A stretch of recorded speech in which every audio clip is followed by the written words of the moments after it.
తుక్కుగూడ సభకు ఏర్పాట్లన్నీ పూర్తయ్యాయి. రేపు 10 లక్షల మందిని తరలించేలా కాంగ్రెస్ ప్రణాళికలు రచిస్తుంది. ఎలాంటి అవాంఛనీయ ఘటనలు జరగకుండా పకడ్బందీ చర్యలు తీసుకున్నారు. రేపు మధ్యాహ్నం జనజాతర సభ నుంచి జాతీయ మేనిఫెస్టోను రాహుల్ గాంధీ ప్రకటించనున్నారు. అన్ని వర్గాలను ఆదుకునేలా కాంగ్రెస్ మేనిఫెస్టో రూపొందించింది.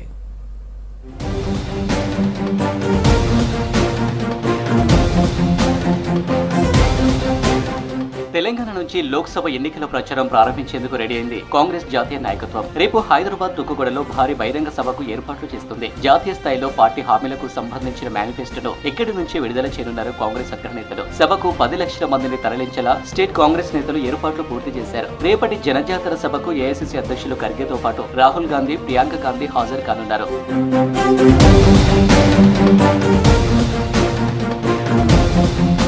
తుక్కుగూడ సభ ఏర్పాట్లను పరిశీలించారు ఇన్ఛార్జ్ దీపదాస్ మున్షి. రేపటి సభకు ఖర్గే, రాహుల్ గాంధీ హాజరవుతారన్నారు. ఇప్పటికే భారత్ జోడో న్యాయ యాత్రతో రాహుల్ ప్రజల్లోకి వెళ్లారని గుర్తు చేశారు. మోదీ పాలనలో అన్ని వర్గాలు అన్యాయానికి గురవుతున్నాయని చెప్పారు. దేశంలో అధికారంలోకి రాబోయేది ఇండియా కూటమినన్నారు Deepadas Munshi. So this time also the National Nyaya Patra, we are starting our new journey for 2024 election to save India, to save our constitution. We are all together unitedly, univocally. It's not only Congress party but India alliance. We all stand together, our constitution and for our country, against fascism, against BJP misruling corrupt government. कल राहुल गांधी जी आएंगे. न्याय पत्र घोषणा के साथ साथ हमारे चुनावी प्रचार का जर्नी शुरू हो जाएगा यहाँ से. రేపటి జనజాతరకు ప్రతి ఇంటి నుంచి కార్యకర్తలు తరలి రావాలని పిలుపునిచ్చారు మంత్రులు శ్రీధరబాబు, పొన్నం, సీతక్క. కాంగ్రెస్ మాట ఇస్తే వెనక్కి తీసుకోదన్నారు. ఇదే సభలో సోనియా హామీలు ఇస్తే రాష్ట్రంలో అధికారంలోకి వచ్చామని చెప్పారు. అదే సెంటిమెంట్ను కొనసాగించి దేశంలో అధికారంలోకి వస్తామన్నారు మంత్రులు. ప్రజలకు ఏం చేస్తామో రేపు రాహుల్ వివరిస్తారన్నారు. 10 లక్షలకు పైచిలుకు జన సమీకరణతో పాటు ఈ బహిరంగ సభ నిర్వహించడం జరుగుతుంది. ఈ బహిరంగ సభకు ప్రతి బూత్ నుంచి 10 నుంచి 20 పైచిలుకు మందిని ఈ సభా కార్యక్రమానికి రావటం జరుగుతుంది. క్షేత్రస్థాయిలో పనిచేస్తా ఉన్న మా బూత్ స్థాయి కార్యకర్త ఈ మీటింగ్ కి రావాలి. దాంతో పాటు వారి ఉత్సాహాన్ని కూడా, గ్రామీణ ప్రాంతంలో వారి ఉత్సాహాన్ని చూస్తూ ఉంటే మేము అనుకున్న దానికంటే ఎక్కువ రెట్టింపు సభను నిర్వహించడం జరుగుతుందని మరి ఈ రోజు మేము చెప్తా ఉన్నాం. తెలంగాణ కాంగ్రెస్ పార్టీ పక్షాన యావత్ తెలంగాణ బూత్ స్థాయి కార్యకర్తలందరికీ విజ్ఞప్తి చేస్తా ఉన్నాం. జనజాతర సభకు ప్రతి బూత్ నుంచి కార్యకర్తలందరూ రావాల్సిందిగా కాంగ్రెస్ పార్టీ పక్షాన అందరూ హృదయపూర్వకంగా విజ్ఞప్తి చేస్తా ఉన్నాం. ఈ సమావేశం జరపడానికి ప్రతి కార్యకర్త ఈ ప్రాంగణంకు చేరుకోవాలని కోరుతూ తుక్కుగూడ సెంటిమెంట్ ను ఫాలో అవుతుంది కాంగ్రెస్. అసెంబ్లీ ఎన్నికల టైంలో ఇక్కడ నుంచి 6 గ్యారెంటీలను సోనియా ప్రకటించారు. దీంతో ప్రజలు ఆదరించి కాంగ్రెస్ కు మెజారిటీ కట్టబెట్టారు. అదే సెంటిమెంట్ ను ఈ పార్లమెంట్ ఎన్నికల్లో ఉపయోగిస్తుంది. 10 ఏళ్లుగా కేంద్రంలో ప్రతిపక్షంలో ఉన్న కాంగ్రెస్ ఈ లోక్సభ ఎన్నికల్లో ఎక్కువ సీట్లు సాధించాలనే పట్టుదలతో ఉంది.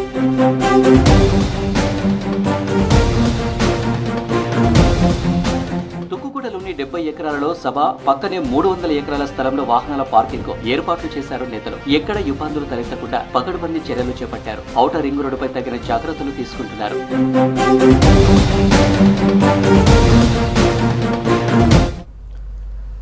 రేపటి జనజాతరకు ప్రతి ఇంటి నుంచి కార్యకర్తలు తరలి రావాలని పిలుపునిచ్చారు మంత్రులు శ్రీధరబాబు, పొన్నం, సీతక్క. కాంగ్రెస్ మాట ఇస్తే వెనక్కి తీసుకోదన్నారు. ఇదే సభలో సోనియా హామీలు ఇస్తే రాష్ట్రంలో అధికారంలోకి వచ్చామని చెప్పారు. ప్రజలకు ఏం చేస్తామో రేపు రాహుల్ వివరిస్తారంటున్న సీతక్కతో రాజు ఫేస్ టు ఫేస్. మనతో మంత్రి సీతక్క ఉన్నారు. ఆమెను అడిగి తెలుస్తుందా రేపు తుక్కుగూడలో జనజాతర సభ ఏ విధంగా జరగబోతుంది, ఏర్పాట్లు ఎట్లా అయిపోయినాయి, ఎంతవరకు అయినా ఏర్పాట్లు. అక్క నమస్తే అక్క, ఎట్లా ఉందక్క తుక్కుగూడకు సంబంధించిన జనజాతర ఏర్పాట్లు? జనజాతర హోరెత్తబోతుంది. బీజేపీ 10 సంవత్సరాల నిరంకుశ ప్రభుత్వం మీద తెలంగాణ ప్రజల నుంచి తిరుగుబాటు అనేది స్టార్ట్ కాబోయింది. చేయడానికి ఇదొక మంచి సభగా నిర్వహించబోతున్నాం. 10 సంవత్సరాల నియంతృత్వాన్ని అనుసరించారు, ప్రజల గొంతులను నొక్కేసారు. ఇప్పటికి కూడా కార్పొరేట్ కంపెనీల లాభాల కోసం తప్ప కార్మికులు, కర్షకులు, పేదలు, మహిళలు, యువకుల కోసం వాళ్ళు ఎక్కడ కూడా చేసినటువంటి దాఖలాలు లేవు. కాబట్టి ఇక్కడ నుంచి జాతీయ స్థాయి మేనిఫెస్టోను కూడా రిలీజ్ చేయడం ఈ మన తెలంగాణ బిడ్డలుగా మాకు ఎంతో గర్వకారణంగా ఉంది. అంటే సభకు 10 లక్షల మంది జన సమీకరణ చేస్తామని చెప్తున్నారు. అంతగానో జన సమీకరణ చేస్తారా? ఈ ప్లేస్ చూస్తే సరిపోయేటట్లేదు. అంటే పోయినసారి కూడా బయట అసలు ట్రాఫిక్ అయిపోయింది, ఎక్కడ కూడా గంటలు గంటలు పట్టింది. కాబట్టి ఎక్కడున్నా ఈ చుట్టుపక్కల 20-30 కిలోమీటర్ 50 కిలోమీటర్ల దూరంలో ఎక్కడున్నా కూడా ఈ ప్రాంగణానికి వచ్చినట్టుగానే భావిస్తారు. ఎందుకంటే అక్కడ దాకా పోయినామా లేదా, ఆ సరౌండింగ్లోకి పోయినామా లేదా అనేటువంటి భావనే ఉంటుంది. కాబట్టి పెద్ద ఎత్తున తరలి వస్తాను, ఎండను సైతం లెక్క చేయకుండా వారందరికీ కూడా మనస్ఫూర్తిగా స్వాగతం పలుకుతా ఉన్నాం. ఏర్పాట్లన్నీ కూడా జరుగుతున్నాయి. వచ్చేటప్పుడు కూడా ప్రతి ఒక్కరూ తల మీద ఎండ తీవ్రత ఎక్కువ ఉంది కాబట్టి ఖచ్చితంగా ఒక క్లాత్, టోపీ, అదేవిధంగా మంచినీళ్ళ బాటిలు లేదా ఒక బుర్రనో, మా దగ్గర అయితే బుర్రలో పట్టుకొచ్చుకుంటాం, ఏదో ఒకటైతే వాటర్. ఎందుకంటే ఎండాకాలం మేము ప్రభుత్వం మీదే ఉంది, వాటర్ ప్యాకెట్లు మజ్జిగ ఇచ్చలేని పరిస్థితి, వాళ్ళే తెచ్చుకోవాలి సభ. అంటే ఇప్పుడు ఎక్కడి నుంచో నడుచుకుంటూ వస్తుంటారు, అక్కడ మేము ఉండగా ఇక్కడ పెడుతున్నాం, మజ్జిగ ఇస్తున్నాము, వాటర్ ప్యాకెట్స్ ఇస్తున్నాము, అన్ని పెడుతున్నాం. కానీ దారిలో వెంట కూడా ఉండాలి. ఇక్కడ సభ కాడికి వచ్చినాకనో అక్కడ దూరం కూడా పెడుతుంటాము. కానీ ఒక్కొక్కసారి చిన్న పిల్లలు ఉంటారు, లేకుంటే ఏదైనా ఎండ తీవ్రతకు కింద పడే అటువంటి పరిస్థితి వస్తుంది, నెట్ ఉంటుంది. కాబట్టి ఎన్ని లక్షల మంది వచ్చినప్పుడు కొంచెం ఉంటుంది. కాబట్టి జాగ్రత్తలు కూడా తీసుకుంటే మంచిదని మా సోదరులకు, మా కుటుంబ అందరికీ కూడా, మా కాంగ్రెస్ పార్టీ కుటుంబ సభ్యులందరికీ, రాష్ట్ర ప్రజలందరికీ కూడా తెలియజేస్తా ఉన్నాం. మంత్రి సీతక్క ఉమ్మడి వరంగల్ జిల్లా నుంచి ఎంతమందిని మొబిలైజ్ చేస్తుంది? నేను ఆదిలాబాద్ జిల్లా ఇన్ఛార్జిగా ఉన్నా. అక్కడ ఒక 15,000 మంది, ఎందుకంటే చాలా లాంగ్ ఉంది కాబట్టి. మన వరంగల్ నుంచి మాత్రం దాదాపుగా 30,000 మంది అక్కడ నుంచి వస్తున్నారు. మా కాన్స్టిట్యున్సీ నుంచి మా మహబూబాద్ పార్లమెంట్కి వస్తుంది. నేను ఇన్ఛార్జి ఆదిలాబాద్ పార్లమెంట్ ఉన్నా. మా ఉమ్మడి జిల్లా వరంగల్ జిల్లా ఉంది. సో ఏది ఏమైనా ఈ సభకు లక్షలాది మంది, 10 లక్షలు టార్గెట్ పెట్టుకొని అందరం పనిచేస్తున్నాం. ఇప్పుడు దేశవ్యాప్తంగా చాలా రాష్ట్రాలు ఉన్నాయి, తెలంగాణనే ఎంపిక చేసుకోవడం, ఇక్కడనే భారీ బహిరంగ సభ పెట్టడం ఎందుకు? అంటే ఇక్కడ తెలంగాణలో అధికారంలో ఉంది అని ఇక్కడ అనుకోని ఇక్కడ పెడుతున్నారు. లాస్ట్ టైం చేసినటువంటి 6 గ్యారెంటీల పథకము సోనియమ్మ గారు వచ్చి రిలీజ్ చేశారు. అది మాకు కలిసి వచ్చిన అంశంగా భావిస్తున్నాం. ఇక్కడ నుంచి దేశాన్ని కూడా ఈ నిరంకుశ ఆనాడు ఈ రాష్ట్రంలో ఉన్నటువంటి నియంతృత్వ ప్రభుత్వాన్ని దించేసినాం. ఈరోజు దేశంలో ఉన్నటువంటి బీజేపీ ప్రభుత్వాన్ని కూడా దించడం కోసం తెలంగాణ బిడ్డల యొక్క పోరాట పౌరుషాన్ని చూపిస్తూ ఖచ్చితంగా ఇక్కడ నుంచి ఇచ్చే మేనిఫెస్టోను దేశ ప్రజలకు కూడా తుక్కు కూడా సెంటిమెంట్ గా తీసుకుంటుందా కాంగ్రెస్? ఇక అది ఏదైనా అనుకోవచ్చు, సెంటిమెంట్ గా కలిసి వచ్చింది. అంటే నియంత్రిత ప్రభుత్వాలను దించేయడానికి ఇది ఒక మంచి.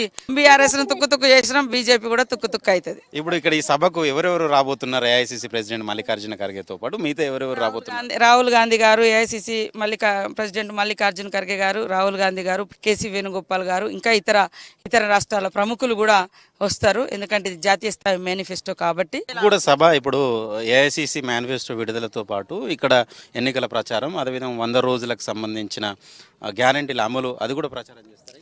తప్పకుండా మేము వచ్చిన తర్వాత ఏం చేసినాము, రేపు దేశంలో వస్తే కూడా ఏం చేస్తాము, ఈ రాష్ట్రంలో కూడా రేపు ఏమి ఇచ్చినాం, ఏం చేస్తున్నాం అనేది చెప్పుకుంటాం. ఖచ్చితంగా కాంగ్రెస్ పార్టీకి, రాహుల్ గాంధీకి ఒక అవకాశం. 33 ఏళ్ళ తర్వాత వాళ్ళ తండ్రి చచ్చిపోయి 33 ఏళ్ళు, రేపు మే వస్తే 34 ఏళ్ళు పడుతుంది. ఇవాళ కుటుంబ పార్టీ అనే అటువంటి అర్హత వీళ్ళకుందా? 34 ఏళ్ల నుంచి ఆయన ప్రధానిగా ఉండి చనిపోయిండు. 3 సార్లు ఈ దేశంలో ప్రధానమంత్రి పదవి చేపట్టే అవకాశం ఆ కుటుంబానికి వచ్చినా తీసుకోకుండా దేశ ప్రజల కోసం నిరంతరం ఏ పదవి చేపట్టకుండా వాళ్ళు పనిచేశారు, పార్టీని కాపాడారు, ప్రజా రంజక పరిపాలన అందించారు, ప్రజల కోసం అనేక కొత్త చట్టాలు తీసుకొచ్చారు, హక్కులు కల్పించారు. కానీ ఈ ప్రభుత్వం, బీజేపీ బీఆర్ఎస్ ప్రభుత్వాలు వాళ్ళు చూసుకున్నారు తప్ప ఏ దేశ ప్రజల కోసం, ఏ రాష్ట్ర ప్రజల ప్రయోజనాల కోసం వాళ్ళు ఆలోచించలేదు. కాబట్టి ప్రజలారా ఆలోచించండి. ఈ దేశమంతా తిరిగి కాలిబాటన తిరిగి కష్ట సుఖాలు తెలుసుకొని ప్రజల గుండె చప్పుడు ఉన్నటువంటి నాయకుడు మా రాహుల్ గాంధీ గారు. ఒక్క అవకాశం వారికి కల్పించాలని కోరుతాను. ఎన్ని సీట్లు వచ్చాక తెలంగాణలో? 14 సీట్లు. 14 నేను మొదటి నుంచి 14 సీట్లో ఉన్నా. 14 ఖచ్చితంగా.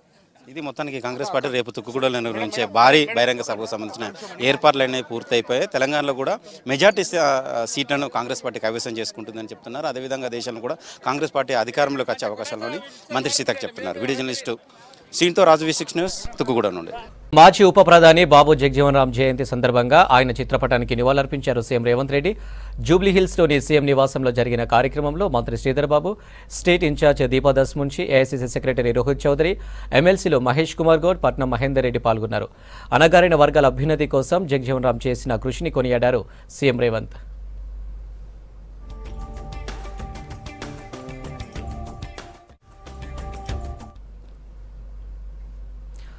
సికింద్రాబాద్ మల్కాజ్గిరిలో భారత ఉప ప్రధాని బాబు జగ్జీవన్రావు 117వ జయంతి వేడుకలు ఘనంగా జరిగాయి. స్థానిక బలరాం చౌరస్తాలో జగ్జీవన్రావు విగ్రహానికి పూలమాలలు వేసి నివాళులర్పించారు. కాంగ్రెస్ ఎంపీ అభ్యర్థి పట్నం సునీత మహేందర్ రెడ్డి దేశ ఉప ప్రధానిగా, కార్మిక శాఖ మంత్రిగా అనేక సంస్కరణలకు శ్రీకారం చుట్టిన మహనీయులని కొనియాడారు సునీత మహేందర్ రెడ్డి.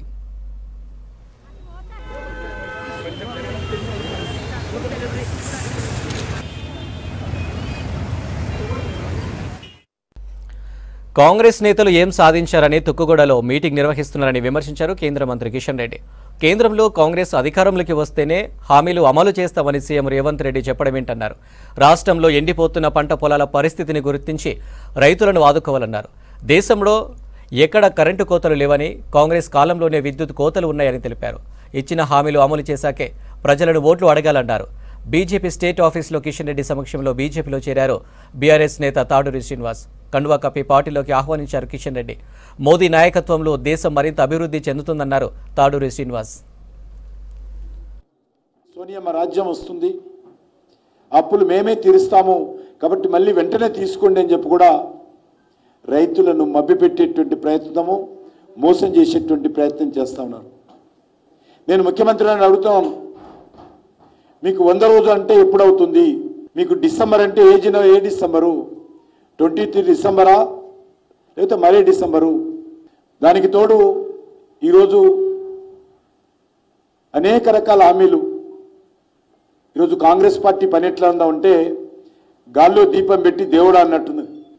కాంగ్రెస్ పార్టీ ఈరోజు మసిబూసి మారడికాయ చేయపై ప్రయత్నం చేస్తా ఉంది. నేను రేపు ఏం మొక్కం పెట్టుకొని మీరు తుగ్గూడలో మీటింగ్ పెట్టారని అడుగుతా ఉన్నాను. ఏం సాధించారని అడుగుతా ఉన్నాను. మీకు పార్లమెంట్ ఎన్నికల్లో ఓటు అడిగేటువంటి నైతిక హక్కు ఉందా కాంగ్రెస్ పార్టీకి అడుగుతా ఉన్నాను.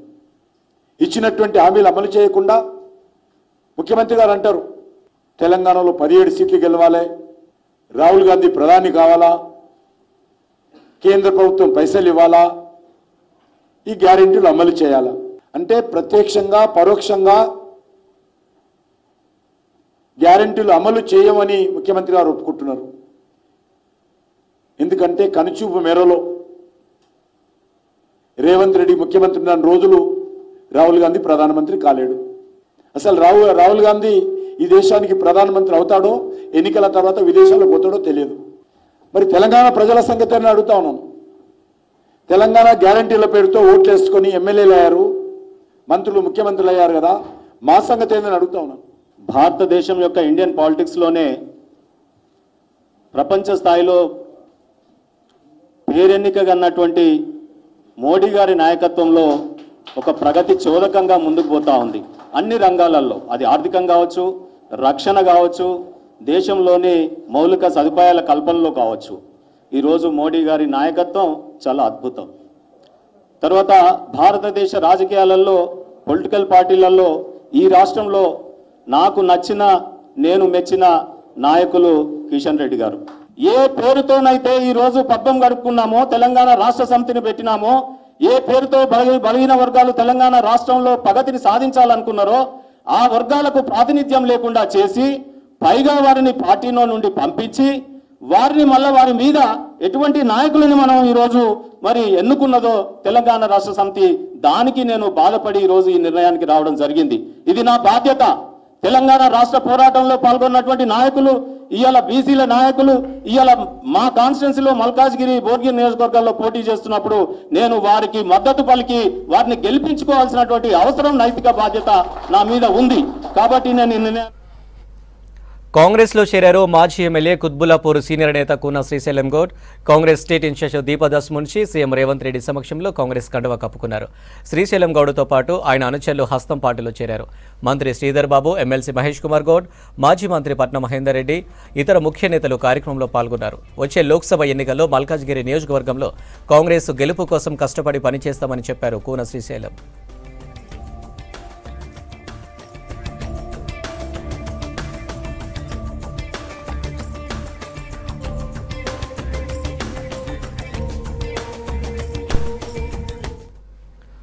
గత బీఆర్ఎస్ సర్కారు విద్యార్థులు నిరుద్యోగులను నిర్లక్ష్యం చేసిందన్నారు ఎమ్మెల్సీ బల్మురి వెంకట్.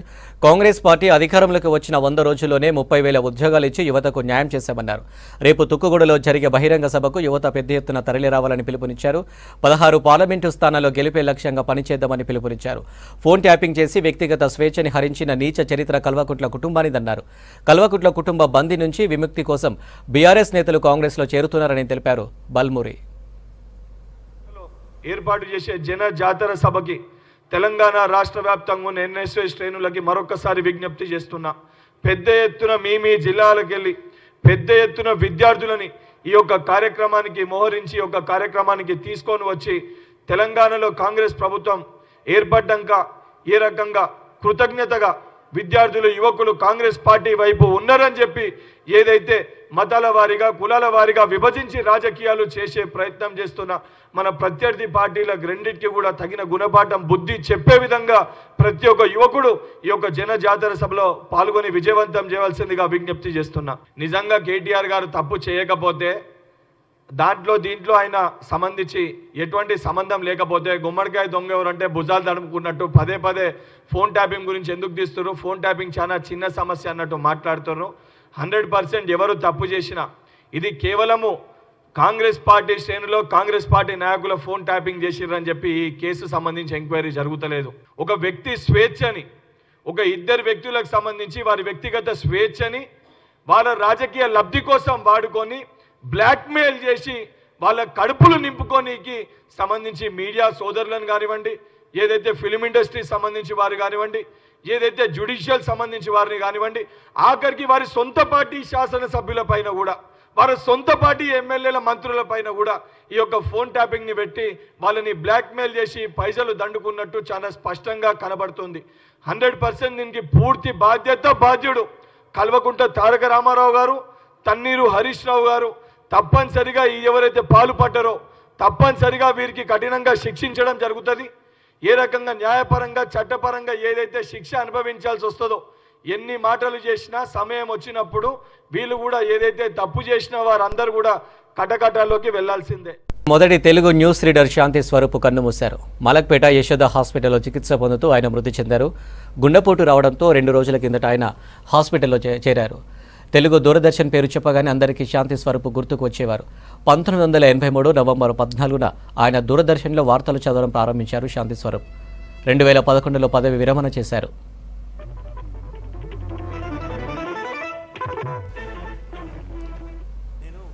తెలుగు దూరదర్శన్లో మొట్టమొదటి యాంకర్ న్యూస్ రీడర్ శాంతి స్వరూపే. 1983 నవంబర్ 14న తెలుగులో డీడీ న్యూస్ ప్రారంభమయ్యాయి. అప్పటి నుంచి తెలుగు వారికి నిరంతరం వార్తలు చదివి వినిపించారు శాంతి స్వరూప్. అందుకే దూరదర్శన్ పేరు ప్రస్తావించినప్పుడల్లా ఆయన తప్పక గుర్తుకు వస్తారు. జనవరి 7, 2011 వరకు ఆయన పనిచేశారు. రిటైర్ అయిన తెలుగు ప్రజలు ఆయన్ను ఎప్పటికీ గుర్తుపెట్టుకుంటారు.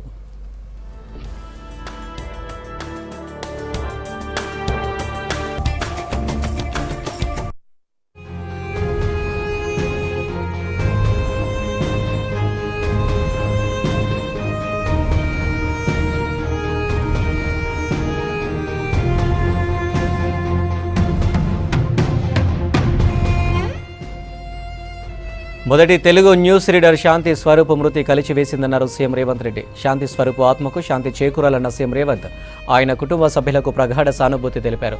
ఉమ్మడి రాష్ట్రంలో 1983 నుంచి న్యూస్ రీడర్గా శాంతి స్వరూప్ తనదైన ముద్ర వేసుకున్నారన్న సీఎం రేవంత్ తెలుగు ప్రజలకు అందించిన సేవలు చిరస్మరణీయమని తెలిపారు.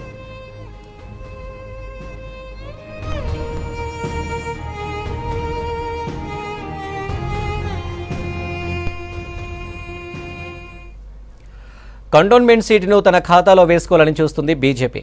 లోక్సభ ఎన్నికలతో పాటు బై ఎలక్షన్ వస్తుండటంతో లక్కీగా భావిస్తుంది బీజేపీ. కొత్త వ్యక్తిని పోటీలో పెట్టాలని ప్లాన్ చేస్తున్నారు కమలం నేతలు. ఎస్సీ మోర్చా మాజీ అధ్యక్షుడితో పాటు మరో 2 అభ్యర్థులు కంటోన్మెంట్ రేస్లో ఉన్నారు.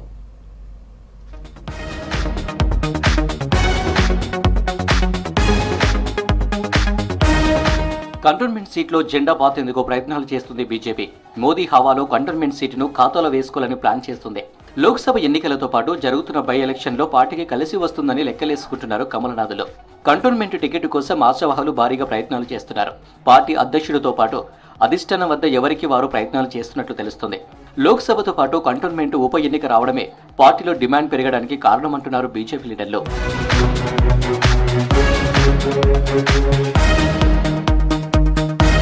మొన్నటి కంటోన్మెంట్ ఎన్నికల్లో సెకండ్ ప్లేస్లో నిలవడంతో బీజేపీ సైతం భారీగా ఆశ పెట్టుకుంది. ఈసారి కొత్త వ్యక్తిని బరిలో పెట్టాలని చూస్తున్నట్టు పార్టీలో టాక్. ఎస్సీ మోర్చా మాజీ రాష్ట్ర అధ్యక్షుడు కొప్పు భాషను అభ్యర్థిగా ఎంపిక చేసే అవకాశం ఎక్కువగా ఉన్నట్టు చర్చ జరుగుతుంది. గత అసెంబ్లీ ఎన్నికల్లో ఇబ్రహీంపట్నం టికెట్ కోసం అప్లికేషన్ పెట్టుకుంటే వర్కౌట్ కాలేదు. సంజయ్ అధ్యక్షుడిగా ఉన్న టైంలో కొప్పు భాష కీ రోల్ ప్లే చేశారు. బీఆర్ఎస్ ప్రభుత్వ వ్యతిరేక కార్యక్రమాల్లో ఎస్సీ మోర్చా అధ్యక్షుడిగా ముందుండేవారని పార్టీ లీడర్లు చెబుతున్నారు.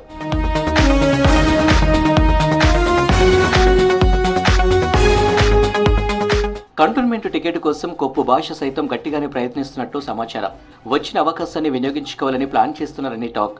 గత అసెంబ్లీ ఎన్నికల్లో తనకు అవకాశం ఇవ్వలేదు కాబట్టి కంటోన్మెంట్ ఉప ఎన్నికల్లో ఛాన్స్ ఇవ్వాలని పార్టీ పెద్దలను కోరినట్టు పార్టీలో చర్చ జరుగుతుంది.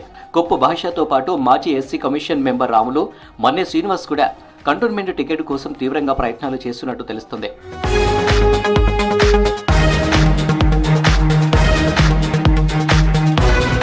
కంటోన్మెంట్ బరిలో కొత్త వాళ్ళని బరిలో పెట్టాలని బీజేపీ పెద్దల ఆలోచనగా తెలుస్తుంది. గత ఎన్నికల్లో ఓడిపోయిన శ్రీ గణేష్ కాంగ్రెస్ లో చేరారు. దీంతో కొత్త వాళ్ళకి ఛాన్స్ ఇవ్వాలని ఫిక్స్ అయ్యారట. మిగతా అభ్యర్థుల కంటే కొప్పు భాష రేస్లో ఉందున్నట్టు టాక్. కొత్త వాళ్ళకి టికెట్ ఇవ్వాలనే బీజేపీ వ్యూహం ఎవరికి వర్కౌట్ అవుతుందో వెయిట్ అండ్ సీ అంటున్నారు కమలం క్యాడర్.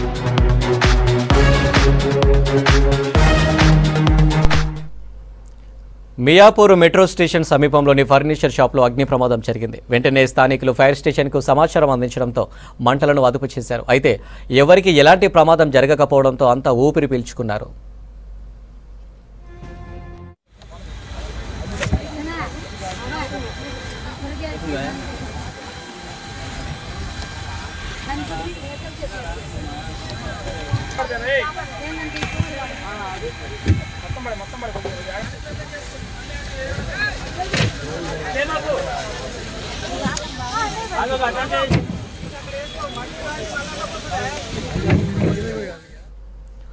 రంగారెడ్డి జిల్లా రాజేంద్రనగర్లో డ్రగ్స్ కలకలం సృష్టించింది.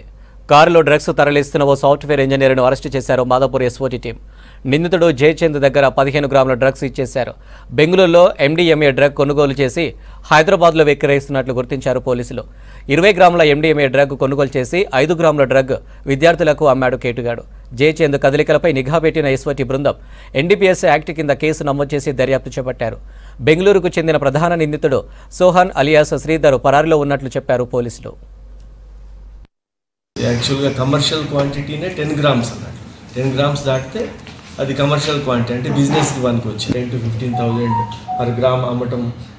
దీంతో అతని కన్జంప్షన్ వెళ్తుంది, తనకు ప్రాఫిట్ కూడా ఉంటుందనే ఉద్దేశంతో అతని బిజినెస్లోకి వెళ్ళడం జరిగింది.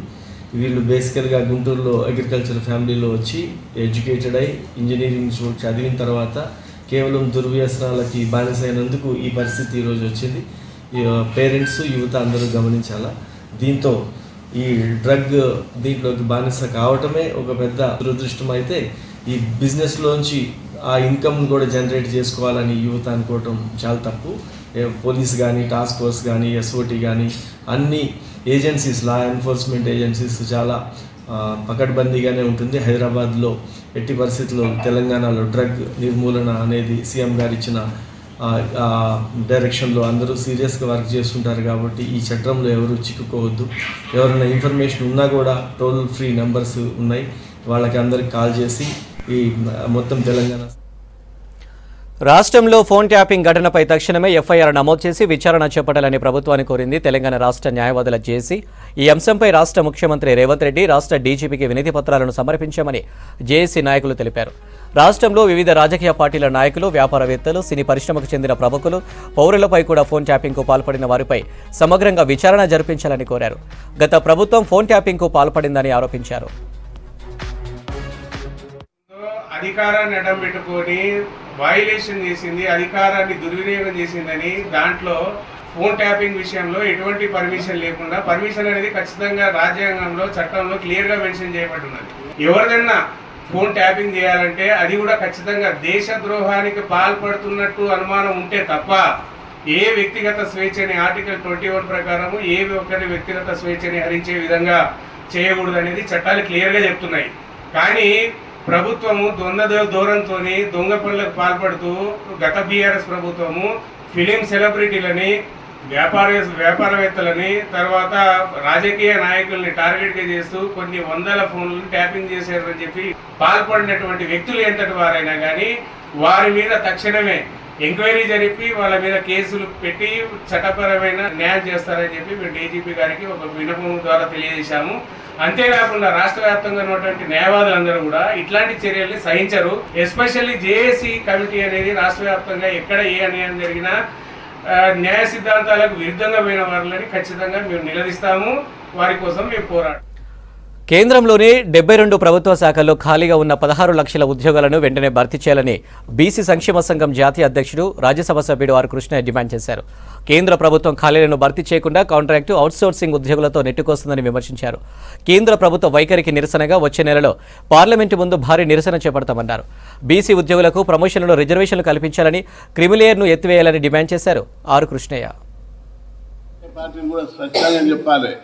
మేము అధికారంలోకి వస్తే 16 లక్షల ఉద్యోగాలు ఖాళీ ఉన్నాయి, మొత్తం భర్తీ చేస్తామని చెప్పి వాళ్ళు స్పష్టంగా చెప్పారు. మొన్న రాహుల్ గాంధీ గారు చెప్పారు, నేను అధికారంలోకి వస్తే 30 లక్షల ఉద్యోగాలు కేంద్రంలో భర్తీ చేస్తామని. అట్లాగే అన్ని రాజకీయ పార్టీలు కూడా మేము అధికారంలోకి వస్తే ఇప్పుడు ఖాళీ ఉన్న 16 లక్షలు అదనంగా మనలో 14 లక్షలు 30 లక్షల ఉద్యోగాలు భర్తీ చేయడానికి చర్యలు తీసుకుంటామని చెప్పి వాళ్ళకు తీసుకుంటామని హామీ ఇవ్వాలని చెప్పి నేను విజ్ఞప్తి చేస్తాను. కేంద్రంలో ఒక రైల్వేనే 3.5 లక్షల ఖాళీలు ఉన్నాయి, బ్యాంకులలో 1,80,000 ఖాళీలు ఉన్నాయి, ప్రభుత్వ రంగ సంస్థలలో ప్రభుత్వ శాఖలలో అన్నిట్లో కలిపి 16 లక్షలకు పైగా ఖాళీలు ఉన్నాయి. ఏళ్ళ తరబడి ఖాళీలు భర్తీ చేయకుండా అన్యాయం చేస్తున్నారు. కొన్ని శాఖలలో అయితే మినిమం సిబ్బంది కూడా లేరు, క్లర్కులు కూడా లేరు, సూపరింటెండెంట్ కూడా లేరు. ఫైళ్ళ మీద ఒక్కడే సంతకం పెట్టి అన్ని పనులు జీవోలు జారీ చేస్తున్నారు. ఇది ఓ ఎదుగుతున్నటువంటి భారతదేశానికి సరైన పద్ధతి కాదు. వికసిత్ భారత్ అంటే అంబానీ ఆదాని కాదు. వికసిత్ భారత్ అంటే ఈ దేశంలో ఉన్న బీసీ ఎస్సీ ఎస్టీలు అభివృద్ధి చెందితే వికసిత్ భారత్ అవుతుంది. కేంద్ర ప్రభుత్వంలో ఖాళీ ఉన్న అన్ని ఉద్యోగాలు భర్తీ చేయడంతో పాటు ఇప్పటికే కేంద్ర ప్రభుత్వము 37 ప్రభుత్వ సంఘ సంస్థలను ప్రైవేటైజ్ చేశారు, బ్యాంకులనేమో విలీనం చేశారు. దీని మూలంగా 24 లక్షల ఉద్యోగాలు దెబ్బతిన్నాయి. అట్లా ఇంకా చేయడానికి ప్రైవేటైజేషన్ చేయడానికి ట్రై చేస్తున్నారు. ప్రైవేటైజేషన్ మీద ఎస్సీ ఎస్టీ బీసీలు పెద్ద ఎత్తున తెగించి ఉద్యమానికి సిద్ధం కావాలని నేను పిలిపిస్తున్నాను.